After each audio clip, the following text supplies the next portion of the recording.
So let me start out by saying that we issued a statement.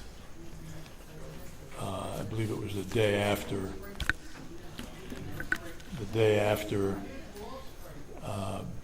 Jonathan Joss's murder. That was way, way, way premature.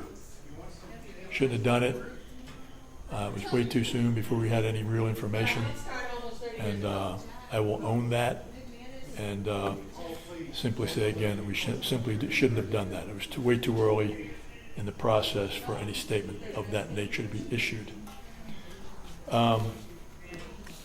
Having said that, I want to update you on the ongoing investigation as far as I can talk about it. I'm not going to go over the details. I think everybody's already aware of them. The report's been released. We understand that many in the LGBTQ plus community are feeling anxious and concerned. A lot of it has to do with that premature statement that we released, and again, I own that. Shouldn't have done it.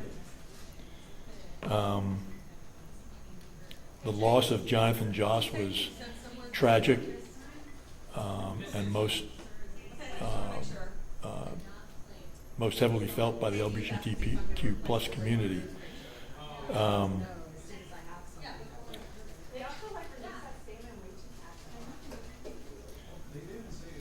There's also concern about the circumstances surrounding that death and the history in the neighborhood leading up to that. One of the most common questions that we've received is why this case isn't being charged as a hate crime at this point. Why didn't SAPD charge him with the murder and a hate crime? In Texas, hate crimes are not separate charges. Instead, they are addressed through sentencing enhancements. So, for example, if someone's arrested for a Class B misdemeanor and a hate crime designation attaches to that charge, then that Class B misdemeanor is elevated to a Class A misdemeanor. And if a second-degree felony is eventually designated as a hate crime, then that would bump up to a first-degree felony. So that's how that works. We don't charge with hate crimes. We gather the facts, and we give those facts to the district attorney's office, and then that hate crime designation is determined at sentencing. But we don't charge hate crime. Our homicide detectives are continuing to pursue every lead in this case to ensure that we understand the full picture of what led up to the senseless murder of Mr. Joss. We're committed to delivering a thorough and complete investigation to file with the district attorney's office for prosecution.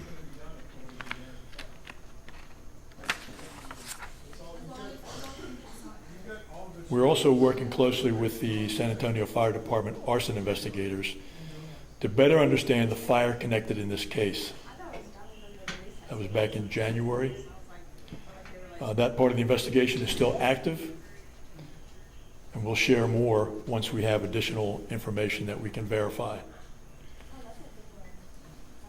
We've also seen concerns about the volume of calls to Mr. Joss's residence. There are approximately 70 calls over the past 2 years involving various neighborhood type disturbances. Sometimes he was the caller. Other times the neighbors were calling on him. Our SAFE unit and our mental health units had extensive engagements with Mr. Joss, making repeated efforts to mediate conflicts and connect him with services that he may have needed. At this time, the investigation remains active, and we need to be cautious about not releasing too much information that could negatively affect the upcoming legal process. And finally, to our LGBTQ plus community, as we observe Pride Month, please know that your safety and trust matter deeply to us. Please join us tonight for a community forum that we are hosting at With Pride San Antonio at 6 p.m. at the Woodlawn Point Center at 702 Donaldson to listen and to connect with your SAPD Police Department.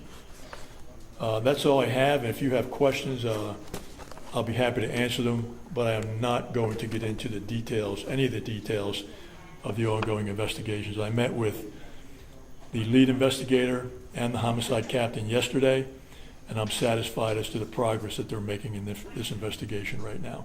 Is there any evidence that Joss's sexuality played a role in his murder?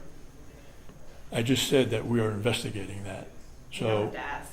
What, pardon? I just have to ask. Okay, I just said that is part of the investigation, and whatever we find out in that regard, we will turn that information over as part of the package to the district attorney's office. Okay? Do you think the suspect in this murder is involved with the fire in January? Say again? Do you have any reason to believe that the suspect in this murder was involved in that fire from January? I'm not going to speculate on that. Again, that's still under investigation. We spoke with arson investigators who are still actively investigating that case. Okay? All right, thanks everybody. Appreciate it.